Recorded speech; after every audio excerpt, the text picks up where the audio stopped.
தேர்தலுக்கு இன்னும் ஒரு 10 மாச காலம் தான் இருக்கும்போது இது ஒரு அடையாள அரசியலுக்காக பயன்படுத்தப்படும் இல்லையே அப்படின்னு கூட விமர்சனம் வரும். நான் சொல்ல 2 மாசத்துக்கு முன்னாடி பண்ண அரசியல் இன்னும் 8 மாசம் இருக்குங்க. 24 மணி நேரத்தில் பல ஆட்சியை கவுத்திருக்காங்க. அதனால நான் என்ன பார்க்குறேன்னா இது ஒரு அற்புதமான தொடக்கம். இல்ல, இது அரசியலுக்காக முதல்வர் இதை பண்ண பாக்குறாரு அப்படிங்கிற நிச்சயம் இல்லை. அது நான் மறுக்கிறேன். நான் அது நிச்சயம் மறுக்கிறேன். இது அரசியலுக்காக இல்லை.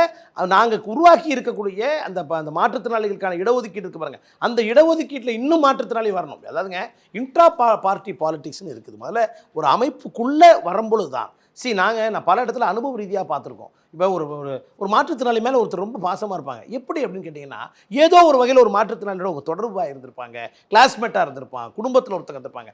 அப்போ தான் என்ன வருது, மாற்றங்கள் வருது. அப்போ திராவிட முன்னேற்ற கழகம் தன்னுடைய சோஷியல் ஜஸ்டிஸில் அடுத்த கட்டத்தை நோக்கி நகர்றாங்கன்னா அப்போ அவங்களுக்கு அந்த அனுபவம் தேவை, உள்ளுக்குள்ளேருந்தே அந்த ரெப்ரசன்டேட்டிவ் தேவை. அப்போ டெய்லி நடக்கிற போது ஒருத்தர் பார்க்கும் பொழுது அவனுக்கான தேவைகள் என்னென்னு தெரிய ஆரம்பிக்கும். அதனுடைய மாற்றம் தான் இதுன்னு நான் பார்க்குறேன். தவிர இதை வெறும் அரசியலுக்காக பண்ணுறதா நான் பார்க்கல. அரசியலுக்காக பண்ணுறதா இருந்தால் இந்த வாக்குறுதி கொடுத்துட்டு ஓட்டு போடுங்க அப்புறம் பார்க்கன்னு சொல்லலாம்.